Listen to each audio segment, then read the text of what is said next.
और फिर अगले सीन में हमें योगी सोती हुई दिखती है जब वहाँ पे ओलिवर आ जाता है, इसलिए योगी जग जाती है और वो पहले तो घबरा जाती है क्योंकि वो तैयार नहीं होती मिलने के लिए। फिर वो तैयार होकर ओलिवर से मिलती है और योगी कहती कि ओलिवर तुम बहुत ज़्यादा काम करते हो। ओलिवर कहता है कि हाँ, आज वैसे भी मेरी छुट्टी है लेकिन फिर भी मेरे को काम करना पड़ रहा है। जो आर्लॉर्ड सामा है, पहले तो उनका शादी करने का मन नहीं था लेकिन अब उनका शादी करने का मन है, काफी अजीब बात है। और अब तो उनके पास एक वाइफ भी है। और जब योगी को पता चल जाता है कि ओलिवर उसे चेक करने के लिए आया होता है और फिर योगी कहते हैं कि तुम मेरे को चेक करने के लिए आए हो ना, ये लो मेरे को चेक कर लो। और ये देख के ओलिवर बिल्कुल ही चौंक जाता है और ओलिवर अपने मन के अंदर सोचता है कि इनको ये बात कैसे पता चली। और फिर ओलिवर उनसे माफी मांगता कहता है कि मैंने ये नहीं करा, ये मेरे से लॉर्ड सामा ने करने के लिए कहा था। और फिर योगी कहती है कि तुम लॉर्ड सामा के मेरे साथ अंदर में बहुत सालों से काम कर रहे हो। और फिर ओलिवर कहते हैं कि जी हाँ, मैं लगभग अभी 10 साल से काम कर रहा हूँ। और फिर योगी कहती है कि मेरे साथ तुम्हें तो पता ही होगा, अगर तुम 10 साल से काम कर रहे हो तो उन्होंने मेरे से शादी क्यों करी। ओलिवर कहते हैं कि मेरे को वैसे तो नहीं पता लेकिन फिर भी वो बहुत ज़्यादा खुश है, उनके चेहरे पे स्माइल है जब भी वो आपके साथ रहते हैं, तो ये देख के मेरे को भी बहुत ज़्यादा खुशी होती है। और फिर योगी कहते हैं कि मेरे हिसाब से तो मेरे को आर्लॉर्ड सामा ऐसे ट्रीट कर रहा है जैसे कि मैं कोई गुड़िया हूँ। ये सुनने के बाद ओलिवर सबसे पहले तो हंसता है और फिर ओलिवर योगी के हाथ में एक लिस्ट दे देता है। वो कहता है कि आज जितने भी मेहमान आएंगे वो ये उन सब की लिस्ट है। और फिर योगी उस लिस्ट को अच्छे से देखती है। जब भी ओलिवर उसको एक और लिस्ट दे देता है, वो कहते हैं कि ये कल रात की पार्टी की लिस्ट है। और योगी कहते हैं कि हाँ, कल रात को पार्टी है। और फिर अगले सीन में हमें पार्टी का सीन दिखाया जाता है और वहाँ पे दिखाया जाता है कि वहाँ पे बहुत सारे लोग आए हुए होते हैं और वहाँ के जो शेफ होते हैं वो बिल्कुल ही बिजी होते हैं, बिल्कुल बढ़िया से बढ़िया खाना बनना होता है। सारे के सारे लोग वहाँ पे काम वाम में लगे हुए होते हैं। दूसरे सीन में हमें आर्नोल्ड एक कुर्सी पे बैठा हुआ दिखाया जाता है जो कि अपना काम कर रहा होता है। जब भी वहाँ पे योगी आ जाती है और योगी आने के बाद आर्नोल्ड से कहती है कि मैं चाहती हूँ कि मैं खुद के मेट सेलेक्ट करूँ। और फिर आर्नोल्ड कहता है कि तुम जो भी चाहो वो कर सकती हो, ये तुम्हारी मन मर्जी है। मेरे हिसाब से तो ओलिवर में तुम्हें ढंग से बताया नहीं है कि ये एक सिंपल सी पार्टी है, ये कोई खास पार्टी नहीं है। इस पार्टी के अंदर बहुत सारे राजा आएंगे जो कि मेरे को देखेंगे और पसंद करेंगे। और फिर योगी अपना हाथ बढ़ाते हुए कहती है वैसे तो इस पूरी शहर के लिए मैं एक हॉस्टेज हूँ और मैं चाहती हूँ कि आप जाए और अपनी प्रिंसेस को वहाँ पे दिखाए। और फिर आर्नोल्ड कहता है तो इसका मतलब मैं आप तुम्हें टच कर सकता हूँ। और फिर वो दोनों हाथ पकड़ के बाहर की तरफ जाते हैं। बाहर की तरफ जाने के बाद सारे लोग आर्नोल्ड को हेलो बोलते हैं और मौके का फायदा उठाते हैं। वहाँ पे एक राजा आ जाता है अपनी बेटी दिखाने के लिए, लेकिन जब ये आर्नोल्ड सामा बोलते हैं कि मेरे को इस लड़की में कोई भी इंटरेस्ट नहीं है। और फिर आर्नोल्ड सामा कहते हैं कि मैंने अपनी औरत ढूंढ ली है, मेरे को भी अब प्यार हो गया है और मैं इससे शादी करने वाला हूँ। ये सुन के वहाँ पे सारे लोग चौंक जाते हैं। और फिर योगी भी अपना सबको नाम वाम बताती है और ये देख के आर्नोल्ड सामा बिल्कुल ही खुश हो जाते हैं। और फिर आर्नोल्ड और योगी आगे जा रहे होते हैं। जब योगी कहते हैं कि तुम्हें ये सब बताने की क्या जरूरत थी, ये तुम्हें बताना भी नहीं चाहिए था। एड आर्नोल्ड कहते हैं कि मैं तुम्हें प्रोटेक्ट करना चाहता हूँ। और योगी कहते हैं कि तुम मुझे प्रोटेक्ट करोगे। और फिर आर्नोल्ड कहते हैं कि हाँ। और फिर योगी अपने मन के अंदर कहते हैं कि ये इंसान आर्नोल्ड जिसने मेरे को मेरी पिछली लाइफ के नाम मार डाला था, ये मेरे को प्रोटेक्ट करेगा। और फिर योगी कहते हैं कि तुम मेरे को प्रोटेक्ट करोगे, मैं तो यार तुमसे तलवारबाजी के अंदर भी नहीं जीत पाती। और फिर आर्नोल्ड कहते हैं चलो ऐसा हो सकता है कि फ्यूचर में तुम और मैं तलवारबाजी की प्रैक्टिस करें।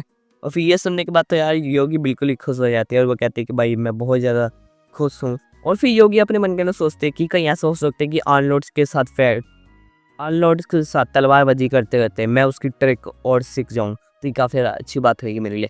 लेकिन जब भी वहाँ के सारे लोग डांस करने लगे जाता है क्योंकि डांस का म्यूजिक वहाँ पे बज गया होता है और फिर वो दोनों भी डांस करने के लिए तैयार हो जाते हैं। लेकिन आर्नोल्ड कहते हैं कि मैं अगर तुम नहीं चाहती मेरे से डांस करना तो तुम मना कर सकती हो, तुम्हें कोई ज़बरदस्ती नहीं है। और फिर लेकिन यहाँ पे योगी कहते हैं कि मैं भी चाहती हूँ थोड़े देर मज़े करना, आओ चलो अब डांस करते हैं। और फिर दोनों डांस करते हैं, इतना बेहतरीन डांस करते हैं। कभी कभी एक दूसरे को टीज भी करते हैं लेकिन आर्नोल्ड हमेशा बच जाता है उस टीज से। और फिर यार उनका डांस लास्ट में जाकर ख़त्म हो जाता है। सारे के सारे लोग उनका डांस देख के उनके लिए ताली बजाने लग जाता है। लेकिन कुछ लड़कियां वहाँ पे खुश नहीं होती और फिर कुछ राजाओं से बात करने के लिए चले आते हैं। दूसरी तरफ योगी बिल्कुल अकेली होती है और फिर कुछ लड़कियां आ जाती है और वो कहते हैं कि तुम काफ़ी ज़्यादा अच्छा नाची, इसलिए हम लोग तुम्हारे लिए एक वाइन लाए हैं, ये लीजिए इसे पिए। और फिर योगी बस उसे पीने वाली होती है जब भी वो सूंघ लेती है और उससे पता चल जाता है कि वो रेड चिली पाउडर से बनाया होता है इसलिए योगी उसको नहीं पीती। और ये देख के उन लड़कियों को पता चल जाता है कि हमारा प्लान फेल हो गया। वो लोग गुस्से से वहाँ से चली जाती है। और फिर अगले सीन में हमें योगी एक टेरेस पे दिखती है, रात हो रही होती है और योगी उसे पीने की कोशिश कर रही होती है। जब भी पीछे से वहाँ पे आर्नोल्ड आ जाता है, आर्नोल्ड कहता है कि मेरे हिसाब से तो इस वाइन का टेस्ट बढ़िया होगा, लेकिन फिर भी तुम्हें ये वाइन फेंक देनी चाहिए। जब भी वहाँ पे योगी कहती है कि नहीं, मैं फूड को वेस्ट नहीं कर सकती। इतना सुनने के बाद आर्नोल्ड उसके हाथ से उस वाइन को छीनता है, खुद ही पी जाता है। ये देख के तो योगी भी ब्लेस करने लग जाती है। और फिर आर्नोल्ड कहता है डांस करते वक्त तुम मेरे को किसी और पर्सन की तरह सोच रही थी ना। और फिर योगी कहते हैं कि मैं तुम्हें फ्यूचर के बारे में नहीं बता सकती अपने मन के अंदर। इसलिए वो बात को काटते हुए सोचती है और कहती है कि मेरे को पता है कि तुम्हारे नाड़ पे एक बहुत गहरा कट है। ये सुनने के बाद तो भाई आर्नोल्ड भी चौंक जाते हैं। वो सोचते हैं कि इससे कैसे पता चला। योगी अपने मन के अंदर कहते हैं जब मैं डांस कर रही थी, जब भी मैंने वो कट देख लिया था। और फिर आर्नोल्ड योगी को अपना वो कट दिखाने लग जाता है। योगी उससे देख के तो बिल्कुल चौंक जाते हैं क्योंकि वहाँ तो बहुत सारे पुराने कट और नए कट भी होते हैं। और फिर योगी कहते हैं कि क्या तुम मेरे को बता सकते हो ये कट तुम्हें कैसे लगे। आर्नोल्ड ये बातें सुन के और इन बातों को काटने के लिए कहते हैं कि यहाँ पे बहुत ज़्यादा ठंड है, आओ घर के अंदर चलो। और फिर हमें अगले दिन का सीन दिखाया जाता है जहाँ पे सारी मेट काम कर रही होती है और वहाँ पे हमारी योगी भी होती है। और जब भी वहाँ पे, और वैसे तो उन मेट्स को नहीं पता होता कि प्रिंसेस कैसी दिखती है, उन्हें प्रिंसेस है कौन। और जब भी वहाँ पे डियाना और उसके दोस्त आ जाते हैं और वो तो आने के बाद उन पर सीधे ऑर्डर चलाने लग जाते हैं जैसे कि वही हो यहाँ की राजकुमारी। और फिर डियाना योगी को देख के कहती है अबे तू दोबारा आ गई यहाँ पर। और फिर वो वहां से चली जाती हैं। और फिर योगी बाकी लोगों से पूछती है कि ये डियाना है कौन, डियाना मतलब कैसी थी पहले।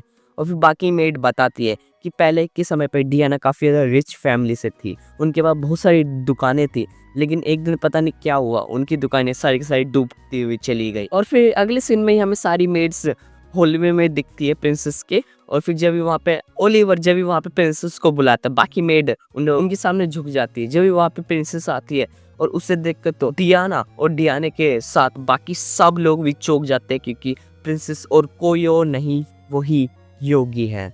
और फिर योगी आने के बाद सीधे उन लोगों को चुनने लग जाती है जो कि उनके जाने पहचाने लोग होते हैं। और फिर ये सुनने के बाद डियाना बिल्कुल गुस्सा हो जाती है। वो कहते हैं कि योगी आप अपने अपने चुनने हो, अपने बंदे चुनने हो, आप मेरे को तो चुन नहीं रहे। मैं इन सबसे ज़्यादा सीनियर हो, इन सबसे ज़्यादा काम समझती हो। और फिर योगी इन सब को सुनने के बाद कहती है डियाना तुम्हें मेट से निकाला जाता है। ये सुनने के बाद तो यार डियाना बिल्कुल ही टूट जाती है और वो तो नीचे ही गिर जाती है। जब भी वहाँ पर योगी आ जाती है और वो कहती है डियाना देखो मेरे को एक बात बताओ, जब तुम पहली बार कैसल में आई थी तो तुम्हारे साथ क्या हुआ था। डियाना कहती है जब मैं पहली बार कैसल में आई थी तो जो मेरे सिर्फ सीनियर्स थे वो मेरे को बिल्कुल भी काम नहीं बताते थे और मैं सारा काम गलत करा करती थी। लेकिन योगी कहते हैं योगी डियाना देखो तुम पढ़ी लिखी हो, तुम एजुकेट हो और ये सब बिल्कुल भी एजुकेट नहीं है। और फिर डियाना को रियलाइज़ होता है कि उसने बाकी मेट्स के साथ कितना बुरा करा है, कितनी बुरी तरह से अपनी धौंस जमाई है। और फिर ये सब याद करने के बाद वो रोने लग जाती है। जब भी उसे संभालने के लिए 2 मेड और आती है और फिर वो कहते हैं कि डियाना बिल्कुल बढ़िया है, आप उनको ऐसा मत कहिए।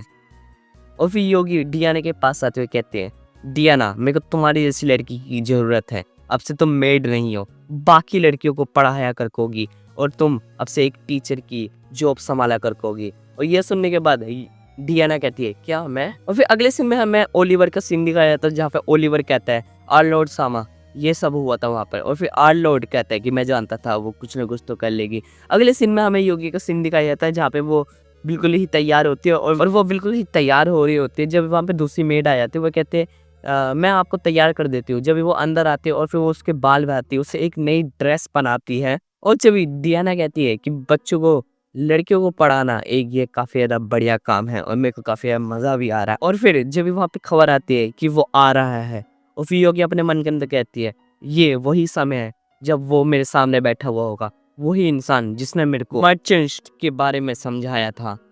और फिर अगले सीन में हमें दिखते कि योगी और वो गेस्ट बैठा हुआ होता है आमने सामने। वो कोई और नहीं आयला कंपनी का मालिक होता है